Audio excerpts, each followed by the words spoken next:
Hi, I'm Jack Draper. Shout out to QualityShot. Hey guys, and welcome back to the channel. It's another Roland Garros Power Rankings video, this time for the WTA. Now you might be wondering, why is our first edition for the WTA Power Rankings out now and not a week or 2 weeks ago like our ATP one? Well, that's because there hasn't really been much clay court tennis for the WTA side, but Charleston ended quite a few days ago now, and Ons Jabeur came out on top.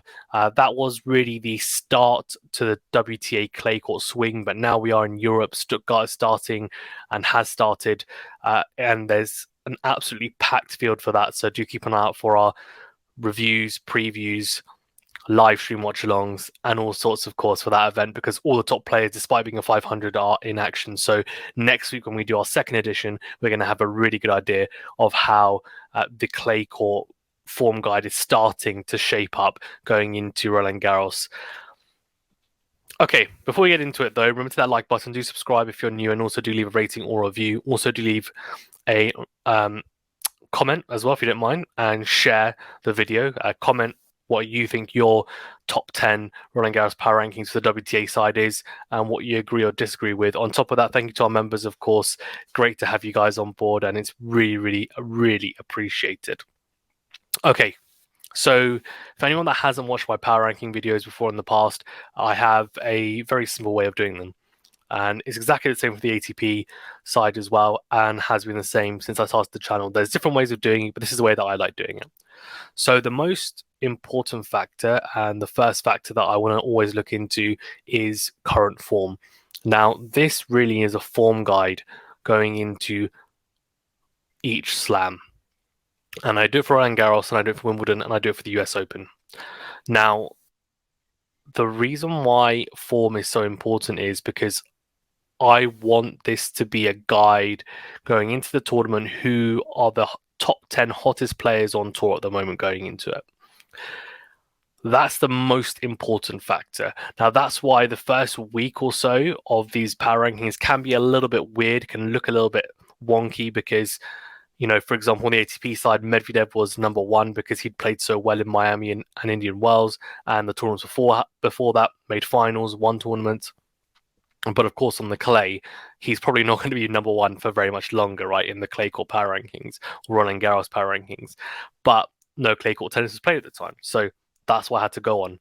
Now, similarly for the WTA side, now we have had one event on the clay, but that's not going to make up my whole top 10, everyone who played in Charleston. I am going to look at Miami, I'm going to look at Indian Wells, also the whole year as a whole, since the start of the Australian Open onwards.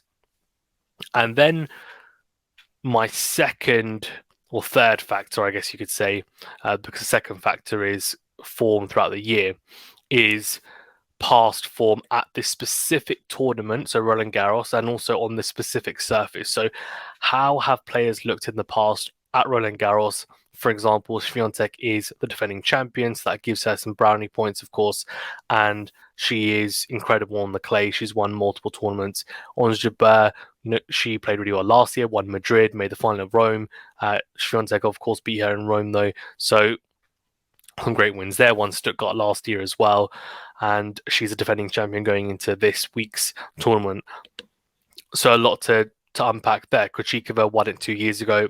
So again, you know, things to consider. Right, let's start off then, because I think it's always interesting to start off. And as I said, week one, take it with a pinch of salt.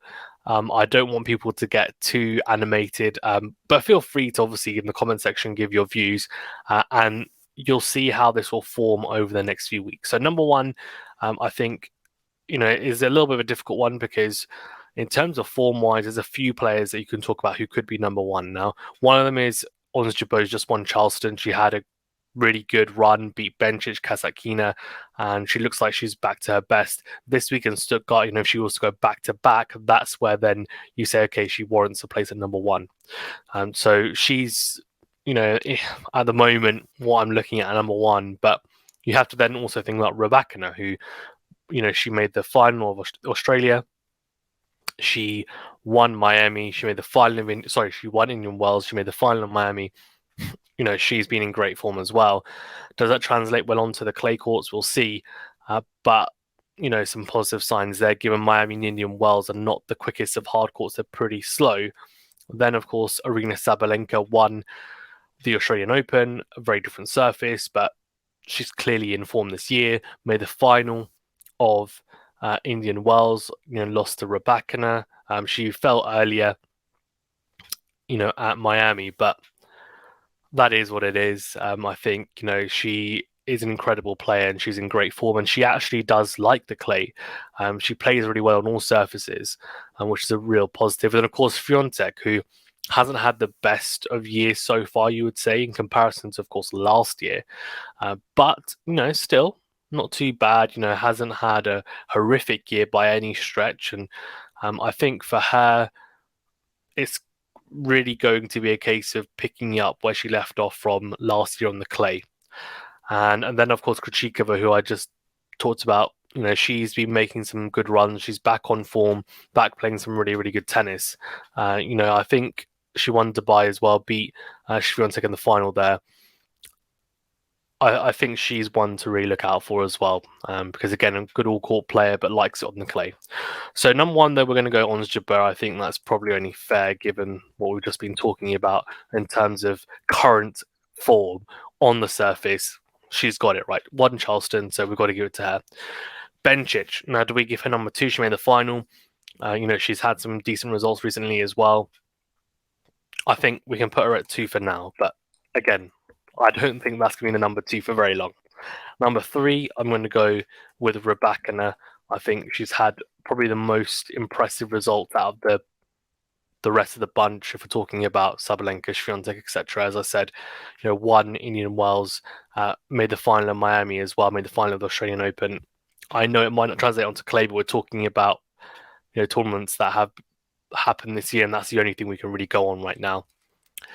Number 4, I think Sabalenka is probably a solid one at number 4. And at 5, you could go Kvitova. Miami's a bit quicker than Indian Wells, I have to say, though. And Kvitova's game, she hasn't had great results on the clay, but again, I need to be pretty true to the process of these rankings in this form guide. So she's probably going to be in there, but maybe not at 5. I think Kasatkina as well. When I think about her, she made the semi-finals of Charleston. I think 5 will go with Swiatek. She's a defending champion at Roland Garros, so that gives her a few extra brownie points, and she hasn't had a horrific year, as I said. Then 6, I think Krejcikova. We talk about quality of results. She's beaten Swiatek. She's had some close matches with Sabalenka. I think Krejcikova's not a bad shout. Number 7, I think Kasatkina should be in there. Number 8, Kvitova. Happy with that. Number 9. So this is where it starts to get interesting because it's not slim pickings, but I'm really starting to think about who should deserve to really be in the top 10, because there's not a huge amount to go on, of course.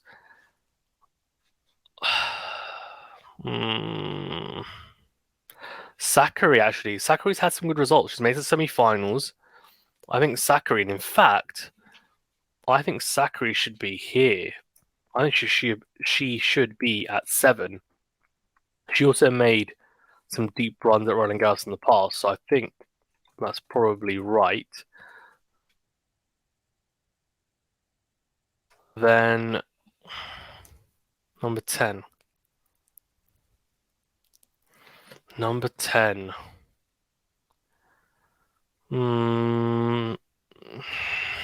Lucky number 10. Who goes at number 10? I mean, there's a few options, aren't there, to be honest, but there's also not, in the sense that there hasn't been a lot of players, because Rybakina, Sabalenka, Swiatek, and Krejcikova really have dominated up until Charleston. Like, they were just dominating. They were, especially Sabalenka, Swiatek, and Rybakina. I mean, people weren't touching them, really. It was very, very difficult. I think we're going to have a think about this. And you're not going to have a Raducanu, you're not going to have Andreescu, those types of players. They're not going to be in there. And if we look at the rankings, oh, Coco Gauff, she won the final last year, of course. That's not a bad shout, to be honest. I think she probably deserves to be in there. Madison Keys also had a decent run at Charleston. You can put her in outside. Stepenko as well. Zheng Qinwen, she's dangerous on the clay. That's more of an outside pick as well. Yeah, so let's go Coco Gauff. From the final of Roland Garros last year, I think she deserves to be in there. Right, so just outside. I think, is someone like a Keys or Stepenko.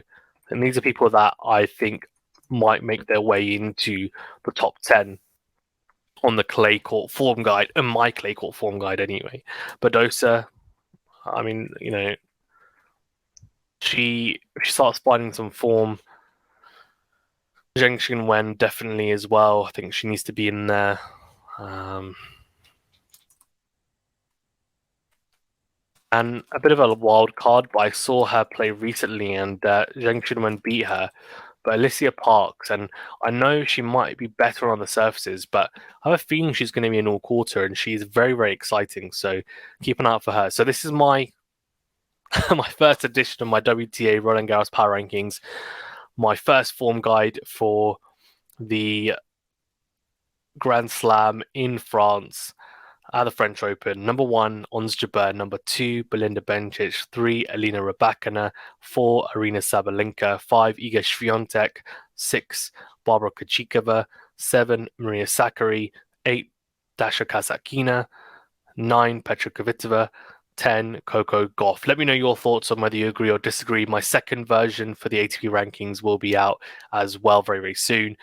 Probably today or very soon after this one's been uploaded. So keep an eye out for that. Thank you very much, guys. Stay safe and well. We'll see you in the next video.